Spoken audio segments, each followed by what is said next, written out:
What's going on, guys? Welcome back to hopefully next to last video. There'll be two more because I gotta seal it and then install it. This video we're focusing on the projectors, and this is the old one. We got the new ones over there. You know, all the electronics. Got Cletus in the back because we're doing it for Dale.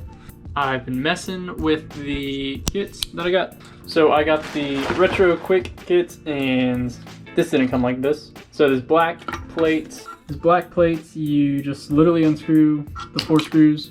You know, you take the lens and the solenoid, high beam, whatever that is, off. And then I had to drill a little bit more than how it came. It wasn't like perfectly centered. So you do have to drill a little bit, but that's not a big deal. Or Dremel, whichever one. Just make the hole a little bit. Put this thing on, it just pops right on. Pretty self-explanatory. In order to mount it to the headlights, we got, you know, if y'all remember what it looks like, we got 2 adjusters. I don't know which one's up and down, but you know, up and down, left and right, and then a little third one. So that goes on like so. And I don't know if it's supposed to go like that or like that. I'll review video and find out, but let's say it goes like this for now, right? So if you're looking at it, it's like this. And this will mount like so, and then you can mount it to the headlight. A little complicated. I wish you could just do it here. That'd be a whole lot easier, but such is life. You're gonna have to make these holes bigger because they don't exactly match up. So what you're gonna need is some mounting screws, because the screws on this projector don't work. We don't have any nuts. It's threaded right there, whereas this, the only threaded part is right here, and you know, that's obviously taken up. So you need screws nonetheless. I opted for 4mm. You can buy this, it's got it at Lowe's. Doesn't really matter the thread count as long as your nuts and your bolts match up to the same thread count. But I took this to the store and held it up, and this is what I got. So I'm gonna feed these through probably the front. Here's the front. I'll feed it like that, but it'll be a hole somewhere around there. So we go through the fronts. You know, that's just pretty snug. I got some spacers, which, you know, I measured out to be 2 nuts per screw. And this could also act as a locking mechanism, you know, so it doesn't move, which is also why I did that. And then to secure it, you could Loctite a nut. That's an option. But what I did, I just got a nylon locking nut. So yeah, and then there's space 4. So that's what it'll look like. And then, you know, you got that much space, so you got room to tighten everything down snug. The hard part is going to be making this all square. So what I'm planning on doing is, you know, just holding, I'll probably take this off because I'm going to drill out the black adapter bracket. It's like, it's not metal, it's something else, but that's probably going to be easiest than drilling metal.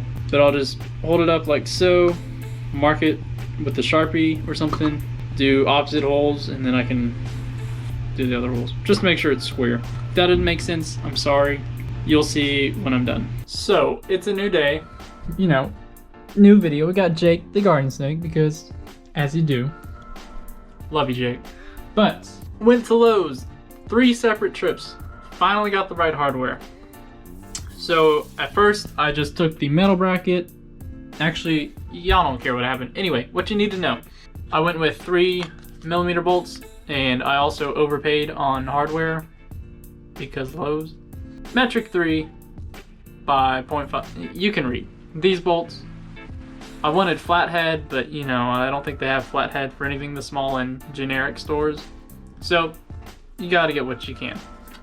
1 pack of those, 2 packs of these because, as you'll see in a second, I'm using nuts as spacers because they don't have spacers in generic stores for weird applications. Yeah, 2 of these, and then you also got a locking nut. You can use thread tight or Loctite if you want, thread locker or something like that. Originally I got 4, and then I went back and I was like, maybe I'll get sandpaper and sand it down because it's like just a hair big. And then I tried that and it didn't work like at all. But I was also using a drill, but if you have like a grinder, that could work. So then I went back and got these. I thought they were gonna be too big, so I got washers as well. You don't need the washers, especially if you drill your holes for 3mm the first time. You don't need a washer. Here's what it looks like. You got the bolts going back, because I'm following this, so you know. Actually, technically I want to be following that. The bolt would be coming from the back. You can do whatever you want. That's just, I'll probably put these 2 different ways. You get your bolt on one side going through one direction. 3 nuts should be the right amount, thickness, I guess, and height to clear all that. And then on the back, we're gonna do a locking nut, because I don't want to mess with thread locker. It's that simple. I don't like thread locker, especially in an apartment where I don't have a garage or a sink or like I don't have any of my stuff from home. So this just makes it clean and easy and should never back out. Hence the name, locking nut. We'll do this on the other one. Luckily I didn't drill the holes already on the other headlight. Actually, I might have. No, I didn't. But after this, we can mount it. Actually, we can mount it right now.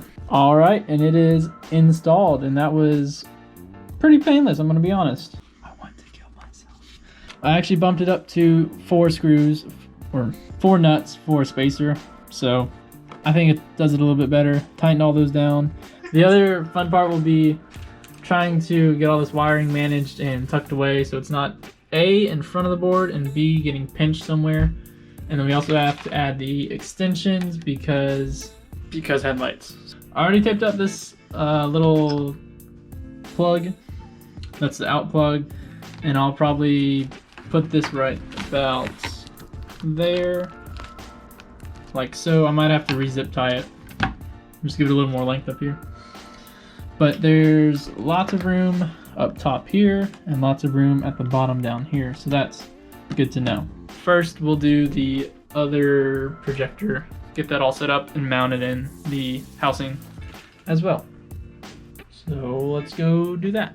So it's a new day and thought I could finish and install them because there's like this car show tonight, but don't think that'll happen because I want to take my time. I'm not trying to rush anything. So messed around with some stuff and, you know, just testing things out, things you don't need to see.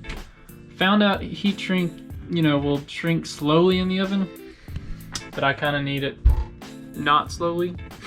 Made a list because I do better with lists. We have to add heat shrink to these connectors, and this one will run to the extension because another form of barrier and secureness. Then we got to epoxy this one board on because remember it didn't screw. There's no way to do that. So what I discovered is I can take a piece of like the tip of the zip tie and you can shove it in the hole and then it goes into the screw hole. Like you can see it here. It'll go in pretty far. And then without epoxy or anything, and it's all the way down. That's like pretty secure side to side. It only goes up and down. So what I'm gonna do is fill that screw hole with epoxy, stick the zip tie in, put epoxy on it, and then let it dry, and it should be secure enough. I don't think there's a better way to do that because I can't move the wires because it's epoxied on. So I think that's my best bet. Other than that, I thought like double-sided adhesive, but that could come undone. I think that's just what I gotta do. So we'll do that, and then I have some dielectric grease somewhere. I'll probably put dielectric grease on the connectors. I don't think I have to because like it'll be wrapped up, but you never know. Anyway, I also don't have a heat gun anymore. I had to give it back because, you know, I was borrowing it. But yeah, I'll still probably just put dielectric grease, a little dab in there just in case. And then heat shrink it up after I epoxy it. Then we got to place the wires and epoxy them, so you know, where is this gonna go? It'll probably be on the sides of the boards like that. And I'll just put some epoxy there and leave it on. And then after that we got to make the regulator extensions. So this bad boy is just the ends. I couldn't find a complete like 6-foot extension for this. So I'll probably have to go buy some I think it's 14 or 16 gauge. I think it's 16 gauge wire, but I'll probably buy 6 feet of it and then, you know, extend it, heat shrink it. And then after that, we have to add the sealant, spread that around the channels in the headlights. Blow out the lights with, I got compressed air, because again, don't have my air compressor in my garage that I can just spray it out with real quick, so I had to buy compressed air. You know, you can get out like office supplies. It's just a keyboard duster. Seal lights, I got clamps. These are like $1 at Harbor Freight. Got a bunch of these that'll go all around the edge. And then after we seal it up, we'll test it, and then it'll probably be time to go to the little car meet. So I'll probably install these tomorrow afternoon.